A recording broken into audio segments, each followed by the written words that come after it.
दिल्ली में दिल्ली पुलिस की intelligence fusion and strategic operations (IFSO) ने अंतर्राष्ट्रीय साइबर ठगों के एक बड़े गिरोह का पर्दाफाश किया है। इस गिरोह पर देश भर में डिजिटल आतंकवाद फैलाकर करीब 100 करोड़ रुपए से अधिक की ठगी करने का आरोप है। जांच में गिरोह के तार चीन, नेपाल, कंबोडिया, ताइवान और पाकिस्तान तक जुड़े पाए गए हैं। दिल्ली पुलिस के अनुसार यह गिरोह दिल्ली के गोयला डेयरी, कुतुब विहार, दीनपुर और शाहबाद डेयरी क्षेत्रों से अवैध सिम बॉक्स नेटवर्क का संचालन कर रहा था। इन सिम बॉक्स के जरिए विदेशी कॉल को लोकल कॉल में बदलकर ठगी को अंजाम दिया जाता था। DCP विनीत कुमार ने बताया कि गिरोह के सदस्य ऑनलाइन धोखाधड़ी के साथ साथ खुद को आतंकवादरोधी दस्ते का अधिकारी बताकर लोगों को धमकाते थे।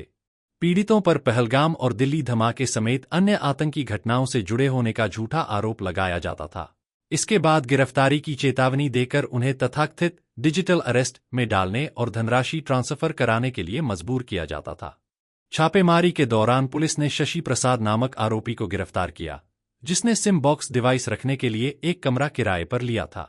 पूछताछ में पुलिस टीम परमिंदर सिंह तक पहुंची।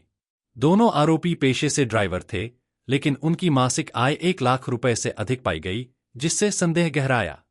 आगे की जांच में ताइवान के नागरिक त्सुंग चेन की भूमिका सामने आई। जांच में खुलासा हुआ कि उसने दिल्ली और मोहाली में सिम बॉक्स का इस्तेमाल किया था।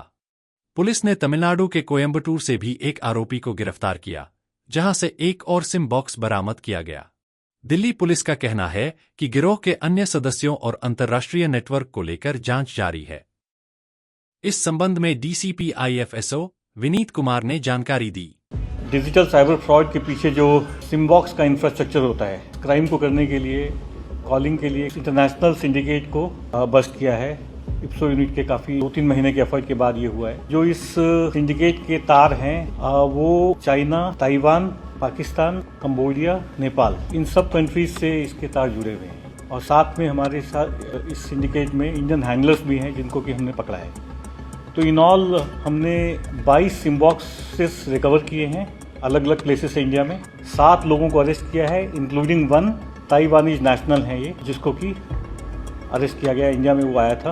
और इस तरीके से ये पूरा जो इंटरनेशनल सिंडिकेट है, मॉड्यूल है ये सिम बॉक्सेस का, उसको बस्ट किया गया है। ये हमने जब देखा सितंबर के महीने में दिल्ली ब्लास्ट के बाद, जैसा कि आप लोग को भी पता है, ये टेरर के नाम पे रैंडम कॉल्स लोगों को आती है, विक्टिम्स को आती है, और टेरर के नाम पे उनको डराया जाता है। जैसे कि विक्टिम को कहा जाता है कि आपका लिंक पहलगाम अटैक में जो टेररिस्ट पकड़े गए उनसे पाया गया है, आपका मोबाइल नंबर उनके पास मिला है, क्या टेरर फंडिंग का नाम लिया जाता है। हमारे पास कई जगह से कई कंप्लेंट्स ऐसी आई जहाँ पे कि ऐसा अटेम्प्ट हुआ। तो इसके बाबत हमने इन्वेस्टिगेशन शुरू करी अपनी अक्टूबर के महीने में। और फाइनली हमने एक लोकेशन जीरो डाउन की on the basis of our investigation of almost 1 month. वो लोकेशन थी Goyla dairy in Dwarka area.